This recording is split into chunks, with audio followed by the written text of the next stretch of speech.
ছেলে শাহাদাত হোসেন, এরা কয়েকজনের সঙ্গে পায়ে পা দিয়ে ঝগড়া দিয়ে ওরা ওখানে উত্তেজনার সৃষ্টি করে।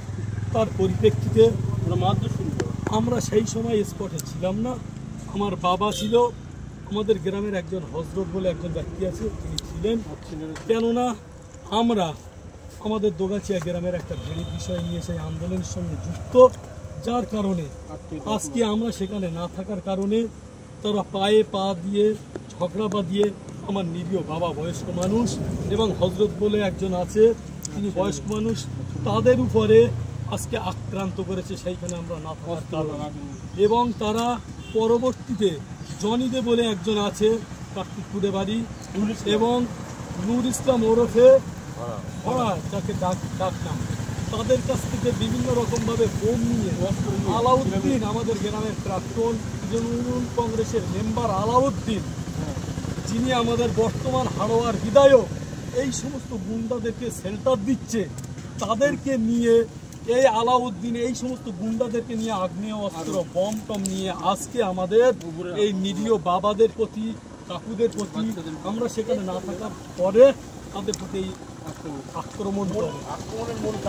আক্রমণের মূল কারণ অ্যাকচুয়ালি আমরা ইয়াং জেনারেশন, আমাদের দোগাছিয়া গ্রামে একটা কালিয়ানের বিলে একটা ভেড়ি আছে, সেই ভেড়িটা ওই আরব বিল্লাহ এবং আলাউদ্দিন দুজনা অবৈধভাবে জোরপূর্বকভাবে জমি মালিকদের থেকে ছিনিয়ে করে খাচ্ছিল। তারপরে আমরা একটা এমএলএ আমাদেরকে কথা দিয়েছিল যে তোমরা কৃষকদেরকে নিয়ে হাজির করতে পারলে, ভেতরে হাজির করতে পারলে আমরা অকশন করাবো। তার পরিপ্রেক্ষিতে আমরা কৃষকদেরকে মেজরিটি পার্সেন্ট হাজির করে দিয়েছিলাম। এখন এই মুহূর্তে কৃষকদেরকে সেই মেজরিটি পার্সেন্ট দেখানোর কারণে এখন দেখতে পাচ্ছি ভেড়িটা অকশন করাতে হবে।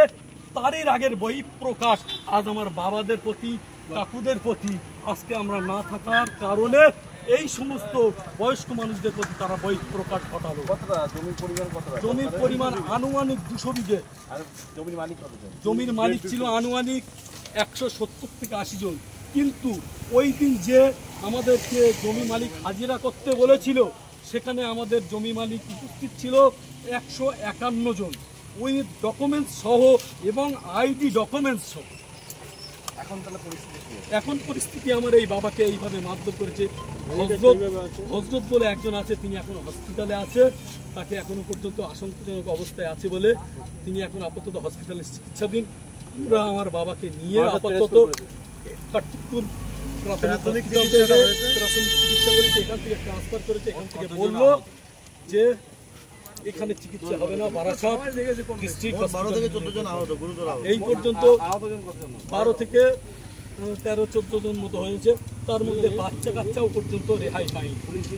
পুলিশ গিয়েছিল লাস্টে, কিন্তু পুলিশও এখনো পর্যন্ত সঠিকভাবে তাদেরকে আশ্রয় দিয়ে বরং আটক করেছে। আরব বিল্লাহ, গৌসুল আজম ওরফে মুন্না, আর একজন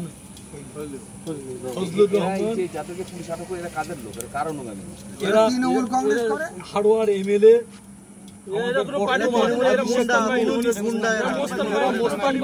কিন্তু বর্তমানে এদেরকে সেন্টার প্রদান করছে আমাদের হাড়োয়া বিধানসভা হাজী শেখ নুরুল ইসলামের পুত্র শেখ রবিউল ইসলাম, যাকে আমরা এমএলএ বলে ঘৃণা করি। কেননা তিনি সাধারণ মানুষের সঙ্গে প্রতারণা করে গুন্ডা মোস্তানদেরকে শেল্টার দিয়ে সাধারণ মানুষের সঙ্গে প্রতারণা করে যাচ্ছে।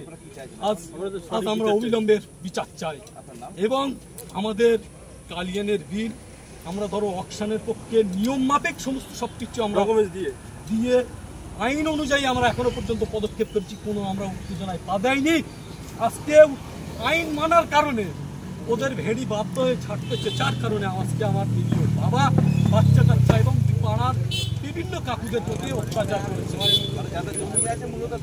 তাদের উপরে বিশেষ করে যারা আন্দোলনের সঙ্গে যুক্ত আছে তাদের পরিবারের উপরে আজকের এই অ্যাটাক করে। যারা আন্দোলনে আছে তাদের আলাদা আলাদা। আমার নাম মোহাম্মদ আশরাফুল গাজী, আমার বাবা মোহাম্মদ শাকের আলী গাজী।